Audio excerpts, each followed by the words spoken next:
Welcome back to WP Sports Desk. It's time to talk some Division Series action. Let's take it over to Fenway. Giuseppe? Let's head on over to Boston, where the Red Sox took on the Indians. This could very well be David Ortiz's last game as a professional baseball player against Terry Francona and the Cleveland Indians. Bottom of the fifth, Andrew Benedetti hits that one onto the Green Monster. That one could be a home run or a double somewhere else. This one's a double here at Fenway Park and an RBI as Xander Bogaerts gets in at home plate, just beating the tag to give the Red Sox a run, making it a 2-1 ball game. Top of the sixth, Coco Crisp, the former Boston Red Sox, shows his team why they shouldn't have got rid of him as he slams that one over the Green Monster, giving Cleveland a 4-1 lead. Bottom of the sixth, Big Papi at the plate. David Ortiz sends this one to center. He pops it out there, but that's going to score a run as Dustin Pedroia tags up on third, and he goes to home, making it a 4-2 ball game, cutting the lead in half. Bottom of the eighth, Hanley Ramirez at the plate. Ramirez sends this one past the diving shortstop.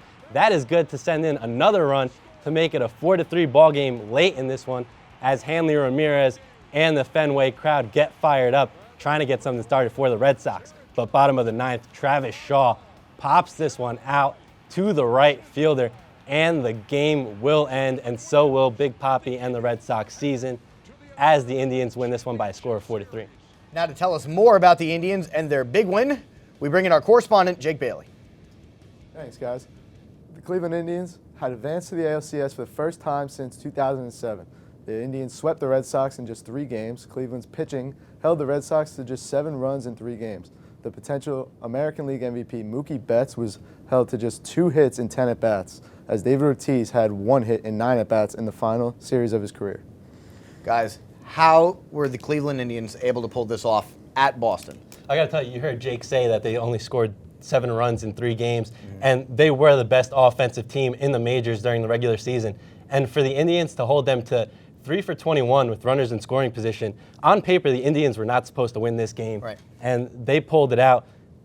Just an overall great performance by the Indians. Yeah, what you're forgetting is the fact that the Indians are doing this all without basically all their star players. Right. Carlos Carrasco, Yohan Gomes, they played all but 11 games without Bradley this season. They still shut down the most prolific offense in the entire MLB. The starting pitching for the Red Sox didn't last well. They didn't last more than 4 innings throughout the entire series, gave up 12 runs the entire series too. I mean, they just weren't good. Way to steal my line there, Joe, though. What the heck? Well, what Jake said, the Indians, they shut down the Red Sox lineup. The Red Sox hitting was their bread and butter all year. Their pitching wasn't that good, but their hitting carried them through the season. Right. If you shut down their hitting, they're done. They have nothing. Their pitching is not very good. The Indians' pitching just outmatched them.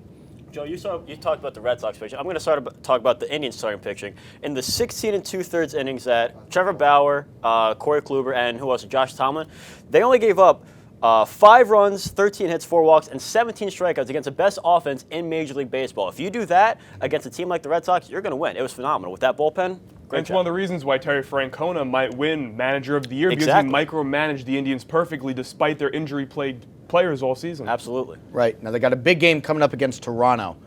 Do we have enough momentum? You know, they talked about the starting pitching for the Indians, but I'm going to go with the Indians bullpen here with Andrew Miller and Otero there in the back end. Otero is a ground ball enforcer. He knows how to get teams to ground the ball out, and that's really good when you're facing a team like Toronto, who was 3rd in home runs during the regular season. And then you got guys like Andrew Miller, who was the best reliever in the regular season with 70 games he had under a 2 ERA, I believe it was. And he's just been pitching lights out when he was with the Yankees and now with the Indians. Yeah, 4 of the 7 games between these 2 teams in the regular season were decided by 1 run or less. Toronto's going into this game hot with their pitching. Cleveland's going into the series hot with their pitching too. We're going to see a low-scoring game. And I mean, if Cleveland can make it to the World Series and the Cavs just won the NBA Finals, think about Cleveland's going to burn to the ground if they can win the World Series this year. Yeah, I think that the Indians definitely have a good chance of beating Toronto. Look what they just did. They shut down a prolific offense in Boston, and Toronto's really not far behind Boston offensively. So I think Cleveland, they have to get to their bullpen, and their bullpen will shut the Toronto Blue Jays down, because I think they definitely have an advantage in that I got to agree department. with Giuseppe. It's got to come down to the bullpen of the Cleveland Indians here. I agree here. Let's switch gears. Let's talk about the National League, starting with some highlights between the Cubs and the Giants.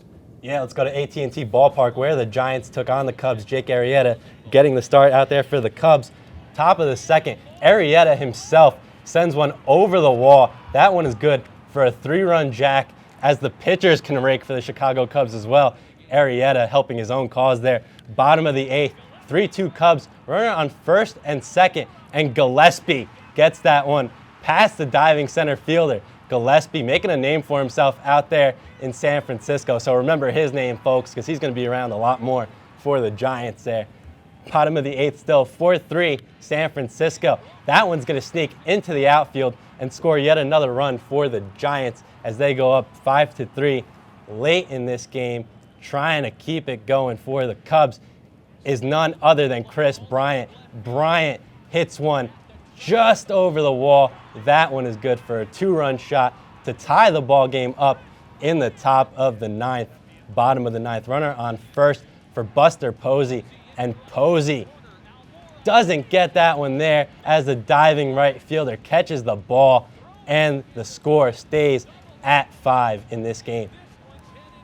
Going to extras now as the Giants are pretty much in shock with that catch. Bottom of the 13th, and none other than Joe Panic. Don't panic, San Francisco fans, because that one is going to get the winning run across as Brandon Crawford comes across the score to make it a 6-5 game, although the Chicago Cubs did come back the next day and win the series. And as the Chicago Cubs came back to win it in San Francisco, disappointing the San Francisco Giants fans, it was a shocker for everybody. But let's take it on over to the Dodgers and the Washington Nationals as Clayton Kershaw came in relief, and he gets Dilfo to strike out. The throw to first is in time, and the LA Dodgers are going up against the Chicago Cubs in the NLCS. Like you said, Cubs coming to the Dodgers here. How easy is that going to be? Because as you can see here, we got a lot of things to think about. You know, I'm going to take the Joe Rea approach here and go a little unorthodox with my answer. Sure. And we saw a home run from Jake Arrieta, and we saw Travis Wood hit a home run in the series. So the fact that the pitchers can even hit, and they're so good on the mound, as opposed to the Dodgers pitchers who, Clayton Kershaw is a different story, but Urias and Hill aren't the best of starting pitchers. But the fact that those pitchers can hit as well should scare the Dodgers. Well, let's not forget, Clayton Kershaw cannot pitch in every single game of the series. Sure. So it's going to sway the favor in favor of the Cubs right there. Yeah, I think that the Cubs are way too good. Their pitching and their hitting both outmatch the Dodgers. I think the Nationals would have had a better chance against the Cubs, but I think that the Cubs are going to make easy work of the Dodgers and win this game and win this series in 5 games or less. Joe, wrap it up for us. What do you I'll think? tell you what, a Cubs-Dodgers series is definitely going to be a lot better than a Cubs-National series. Bryce Harper is a shell of what he was last year. Steven Strasburg wouldn't be pitching this year in the NLCS, so this is definitely going to be a better series. Thank you, gentlemen. Time for another break. When we come back, we'll hit the ice with Riggy and Joe for the latest in the NHL.